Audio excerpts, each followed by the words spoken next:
आखिर क्यों भगवान राम को लक्ष्मण को मृत्युदंड देना पड़ा।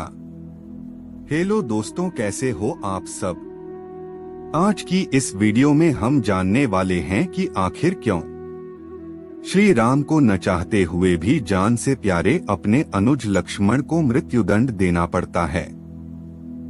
आइए जानते हैं।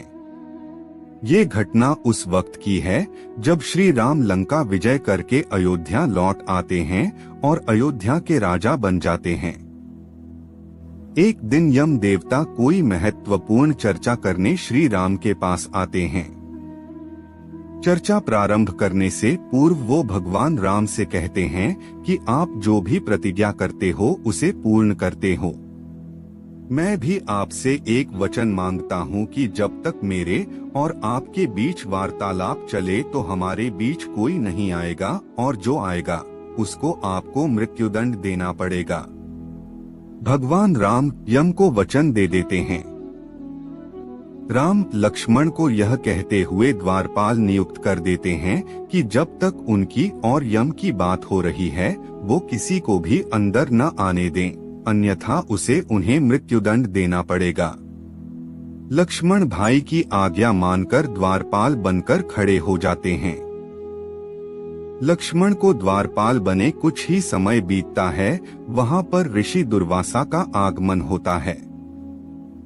जब दुर्वासा ने लक्ष्मण से अपने आगमन के बारे में राम को जानकारी देने के लिए कहा तो लक्ष्मण ने विनम्रता के साथ मना कर दिया।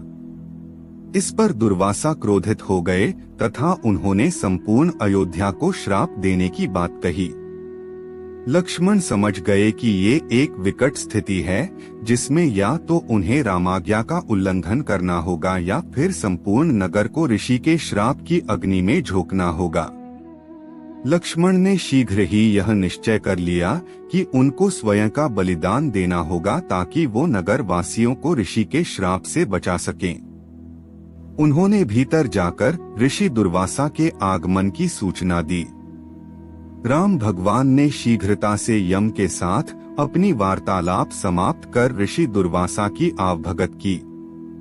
परंतु अब श्री राम दुविधा में पड़ गए क्योंकि उन्हें अपने वचन के अनुसार लक्ष्मण को मृत्यु दंड देना था। वो समझ नहीं पा रहे थे कि अपने भाई को मृत्युदंड कैसे दे, लेकिन उन्होंने यम को वचन दिया था जिसे निभाना ही था। इस दुविधा की स्थिति में श्री राम ने अपने गुरु का स्मरण किया और कोई रास्ता दिखाने को कहा। गुरुदेव ने कहा कि अपने किसी प्रिय का त्याग करना उसकी मृत्यु के समान ही है।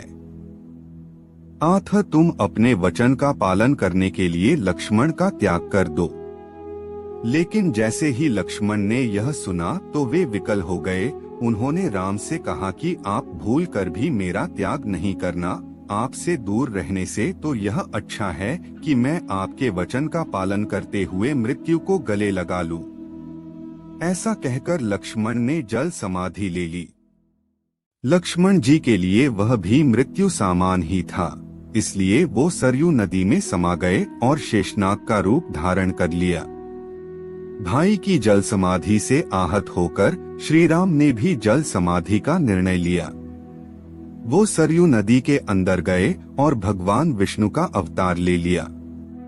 इस तरह श्री राम ने मानव शरीर त्याग दिया और बैकुंठ धाम चले गए। वास्तव में ये कथा भगवान श्री राम के जीवन से जुड़ी सबसे रोचक कथाओं में से एक है और ये प्रभु श्री राम के मनुष्य रूप को त्याग कर वापस विष्णु रूप में आने के बारे में बताती है।